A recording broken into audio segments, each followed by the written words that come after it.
Bien-aimés dans les Seigneurs, soyez bénis au nom puissant de Christ Jésus. Là où tu es, nous sommes au 4e mois, aux 4 coins cardinaux de la planète Terre. Reçois la grâce de la résurrection de notre Seigneur Jésus-Christ. Ne viens vers toi pour te parler de notre Seigneur. Il m'a dit, va, ma fille, parlez-leur, dites-les-leur. Nul ne peut aller au Père sans passer par moi. Ah, Seigneur, nul ne peut aller à Dieu sans passer par toi. Oui, c'est ma parole. J'ai dit d'accord. Je viens, Seigneur. Dans le livre de Jean chapitre 14, verset 6, il est écrit, quand Jésus a dit à ses apôtres, je m'en vais préparer une place pour vous dans le royaume de mon Père. Quand ça serait fini, je viendrai vous chercher. Et comme vous connaissez déjà le chemin, alors je viendrai vous chercher pour que vous soyez là où je suis. Alors Philippe lui dit, oh Seigneur, nous, on ne connaît pas le chemin. Alors Jésus leur a dit, je suis le chemin, la vérité et la vie. Alors il rajoute, nul ne peut aller au Père sans passer par moi. Et il m'a dit de venir exhorter sur la partie, nul ne peut aller au Père sans passer par moi. Il y a 2 passer par moi là. La première, c'est quand tu pries pour aller vers Dieu, il faut passer par Jésus. La deuxième, quand tu meurs pour aller chez Dieu là-haut, tu passes par Jésus. Et la Bible dit, c'est Dieu qui jugera le monde à la fin. Alors, la responsabilité de ce jugement est donnée à Jésus. Encore Jésus, il faut passer par lui. Alors, pourquoi tout cela? Pour passer par Jésus, afin que soit tu auras ta couronne à la fin de ta vie, ou tu ne l'auras pas. Jésus a dit, nul ne peut aller au Père sans passer par moi. Bien-aimé, tu ne veux pas aller à Jésus, tu veux aller à Dieu directement.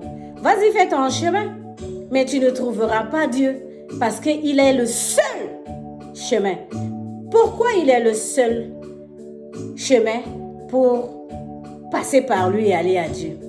Parce que Jésus étant Dieu qui est descendu sur la terre, il a vécu la méchanceté de l'ennemi à la croix. Il a vaincu les actions et les activités de l'ennemi sur la terre, sur les êtres humains, étape de son séjour sur la terre jusqu'à sa mort à la croix et à sa résurrection. Donc, il a été ligoté, il a eu des couronnes mensongères et il a eu tout ligoté pour tuer. Mensonge, accusation, tout ce que Jésus a vécu à la croix, il m'a dit, dites-les-leur. J'ai la clé là parce que j'ai donné ma vie en vivant cela pour l'humanité tout entière. Donc, celui qui veut passer par le Père doit passer devant moi afin que je puisse le scanner avec mon scanner pour voir s'il ne garde pas le virus du monde terrestre, du monde, ce monde-là, afin de ne pas l'amener dans le royaume de Dieu, pour le dernier jugement, afin de ne pas amener ça dans la nouvelle Jérusalem. Je suis apte parce que j'ai vécu à comparer celui qui passe devant moi. Alors, dites-les-leur, toute personne qui veut aller à Dieu doit passer par Jésus. Pour passer par Jésus, Jésus doit savoir sur toi-même qui arrive. As-tu le cœur pur? Car la Bible dit, heureux ceux qui ont le cœur pur, ils verront Dieu. Matthieu 5, verset 8. La Bible dit encore, le Seigneur a dit, dites-les-leur, c'est ceux qui pardonnent aux autres qui seront aussi pardonnés. Matthieu 6, versets 8 et 9, dans Notre Père qui est aussi, tu trouves cela là-bas. Alors, si Jésus est le chemin, la vérité et la vie, nul ne peut aller au Père sans passer par lui. Il a cette clé depuis son sacrifice à la croix de Golgotha pour l'humanité tout entière. Dès que tu viens, premier aller, prier, tu vas utiliser Jésus.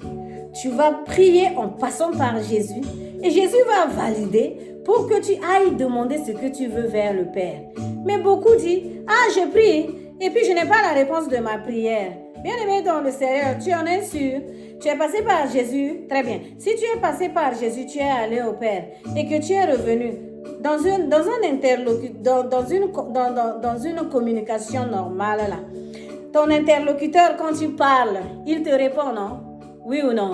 Donc celui qui crée la bouche là, il ne parlerait-il pas? Celui qui a des oreilles là, qui crée les oreilles, n'entendrait-il pas? Et tu viens, tu parles. Tu as fini de parler, il ne te répond pas.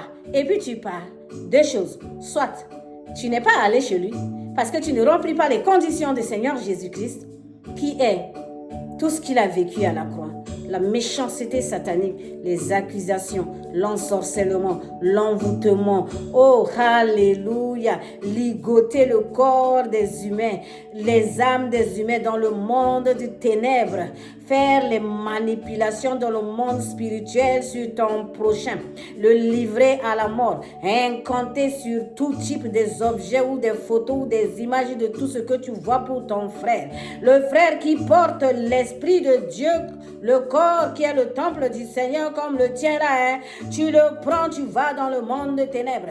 Tu fais tout ce que tu veux avec. Ou bien tu le rancunes foncièrement et tu ne le pardonnes pas. Tu veux aller à Dieu. Tu vas fomenter les choses, incanter les choses, l'accuser à tort et à travers. Dis toutes sortes de choses sur lui. Et tu viens, toi-même, tu ne te pardonnes pas. Tu ne le pardonnes pas. Et tu ne demandes pas pardon. Et tu vas aller à Dieu. Bien-aimé dans le Seigneur, soyons quand même un petit peu clairs envers nous-mêmes. Nous disons nous sommes des chrétiens.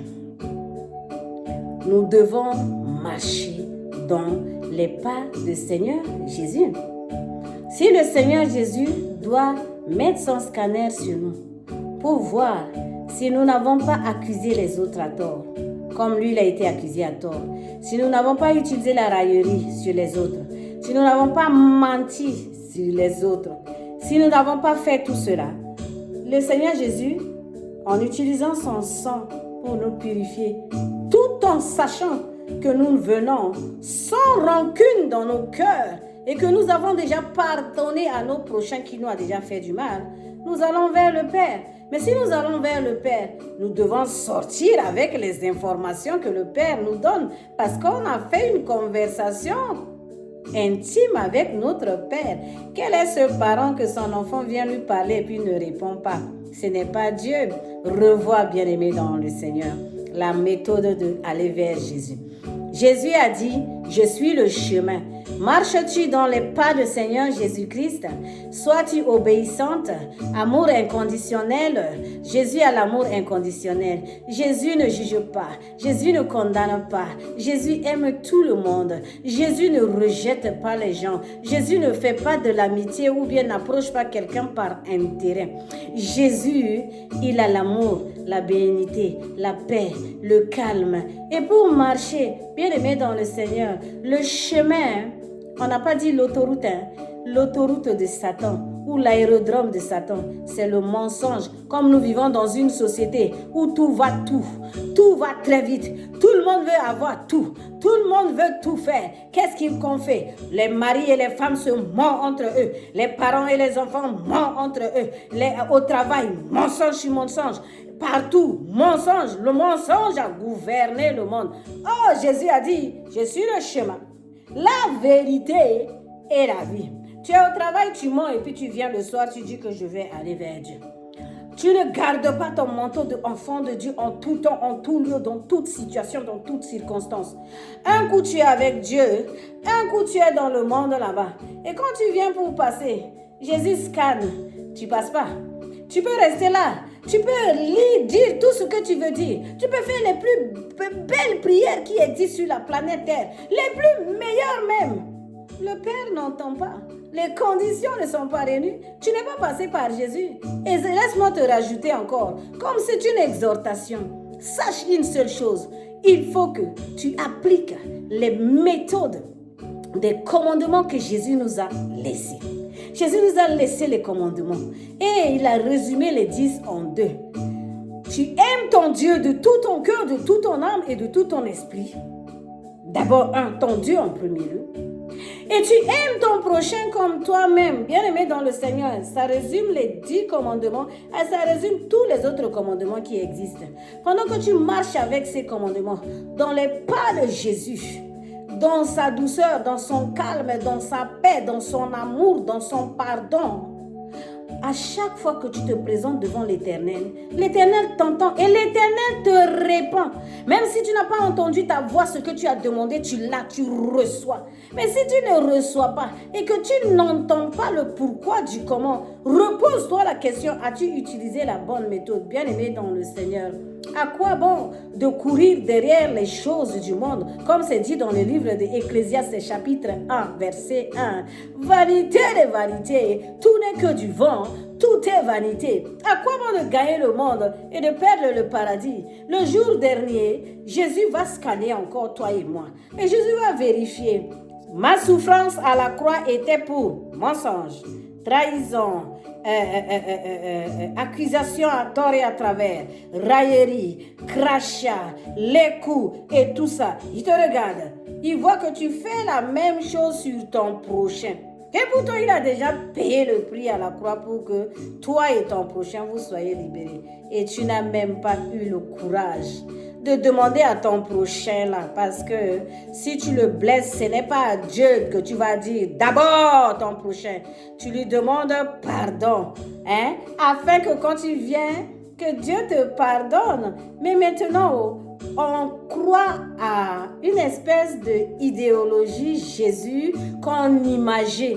Non, Jésus, c'est la parole. Jésus, c'est la Bible. Jésus, c'est les commandements qu'il nous a laissés pour qu'on applique. Tu es musulman, tu veux pas Jésus, je ne te condamne pas. Que tu veux ou tu veux pas, le dernier jour, le Seigneur Jésus va te demander de passer devant lui. Il va scanner, il va te reprocher. Pourquoi? Si tu es bon, tu passes, hein? Je ne serai pas dans sa tête pour savoir comment il va faire. Mais il m'a dit de dire à toi et moi, vous pouvez utiliser tous les dieux du monde. Vous pouvez passer par tous les chemins que vous voulez. Mais lui seul est le chemin. Un chemin sinueux, semé d'embûches, qui n'est pas un aérodrome ni un 4 voies comme l'autoroute que nous avons l'habitude de prendre. Tu peux marcher, chacun marche à son rythme. Et sur un chemin là, personne marche à côté de l'autre. Personne marche par rapport à l'autre. Chacun, il y a toujours le début, et il y a toujours le milieu, et il y a toujours la tête. Donc, il faut que l'un soit derrière l'autre. Ça ne sera pas l'un à côté de l'autre. Tu peux trouver des cailloux, tu peux trouver des montagnes, tu peux trouver même le serpent qui traverse le chemin. Bien aimé, as-tu déjà pris les petits sentiers, là, les chemins, là, pour comme nous ici dans les Pyrénées, on fait des randonnées. As-tu déjà fait ce genre de choses? Tu vas voir, c'est ça le chemin. On n'a pas dit ce qui est goudronné, il n'y a aucun risque et tout ça là. Non. Parfois, tu es fatigué. Certains prennent la canne, symbole de notre Dieu qui est leur soutien dans leur marche, ou le Saint-Esprit dans leur marche de tous les jours. Alors, bien-aimés dans le Seigneur, quand on vient à Jésus, on va à Dieu. Quand on ne vient pas à Jésus, on ne va pas à Dieu. Car le sacrifice de Jésus est pour nous pardonner, ouvrir la porte, la voie, pour que chacun qui arrive en ligne et en colonne, Jésus vérifie les conditions. C'est rempli, va vers le Père. C'est pas rempli, pas vers le Père. Ne te voile pas la face. Je suis venu juste pour te dire, mon ami, que la clé lui a été donnée. Et pour le jugement dernier, et pour toutes choses. Il a même dit à Philippe. Philippe lui a dit, mais tu nous as dit d'aller vers le Père, mais on ne voit pas le Père. Jésus lui a dit dans cette même parole de Jean 14, va lire. Mais tu m'as vu, tu as déjà vu le Père. Je suis dans le Père et le Père est dans moi. Tu vois, c'est Dieu lui-même qui a pris la chair, qui est venu, Emmanuel, comme j'ai dit la fois dernière, parmi nous, pour vivre la manipulation de l'ennemi. Afin de savoir, parce que Dieu est juste, le juste juge c'est Dieu. Il nous jugera en fonction de nos marches sur la terre. Bien-aimé, vaut mieux tomber et se lever sur ton chemin, car sur le chemin, il peut y avoir des embûches. Mais la vérité qui te conduit à la vie avec Jésus. Jésus a dit, je suis la vérité. Toi, tu vis quoi au quotidien? Tu vis Jésus ou tu vis l'ennemi de Jésus? Pose-toi cette question. Bien-aimé dans le Seigneur, cette exhortation, c'est pour nous permettre de comprendre que nul ne peut aller au Père sans passer par Jésus. Car le sacrifice de notre Seigneur Jésus-Christ nous permet et nous donne l'accès à notre Père. Il a la clé, que ce soit dans la prière, que ce soit au dernier jour. Alors essayons d'appliquer les commandements que le Seigneur Jésus-Christ et les lois que le Seigneur Jésus-Christ nous a données. Et par-dessus tout, marcher dans les pas des prémices, c'est-à-dire le Seigneur Jésus-Christ qui nous a démontré avec ses apôtres. Plus que nous marchons comme ça, plus nous marchons avec Jésus, nous allons vers le Père. À quoi bon que le monde nous connaisse? Parce qu'on veut que le monde nous connaisse et après arriver au dernier jour, ceux que nous avons aidés entrent et nous sommes restés derrière en train de pleurer comme les 5 vierges folles. Tu connais les 5 vierges folles? Ça se trouve dans le livre de Matthieu 25. Va lire là-bas. Les 10 vierges que dans 5 dents folles qui pleurent derrière la porte. Ça sert à rien de gagner le monde et de perdre le paradis. Que la foi en Jésus au quotidien chez toi et moi augmente du jour le jour et nous pousse à savoir que notre cadeau du ciel, qui est notre Seigneur Jésus-Christ, est la seule clé qui nous conduit vers le Père. Marchons dans ses pas, suivons-le dans la paix et dans l'amour comme il nous l'a toujours demandé, afin de recevoir la couronne à la fin, ou bien pendant nos prières de tous les jours, nous soyons guidés par le Saint-Esprit qui va nous guider, nous orienter vers Jésus et qui nous répond. Sans le Saint-Esprit, sans Jésus, on n'est rien. Unissons eux. Jésus a dit, je ne vous laisserai pas orphelins. Il nous envoie l'Esprit, l'Esprit de Dieu vivant, le Saint-Esprit, l'Esprit de justice, l'Esprit qui enseigne toutes choses. Avec lui, plus la présence de Jésus qui sera avec nous tous les jours jusqu'à la fin du monde, nous y arriverons. Que la vanité de vanité ne te voile pas les yeux. À quoi bon de gagner la terre et de perdre le paradis? Unissons-nous dans la foi en appliquant les commandements et la loi du Père, du Fils et de l'Esprit Saint dans l'amour pour gagner le ciel et gagner notre couronne au dernier jour. Que toute la gloire soit rendue à Jésus notre Seigneur qui a sacrifié notre vie pour être le chemin pour aller au Père. Sois béni au nom de Jésus et maintenant tu sais par quel chemin passer pour rencontrer Dieu et que toute la gloire soit rendue à ton Père que tu vas le rencontrer. Au nom de Christ Jésus, Amen, Amen, Amen.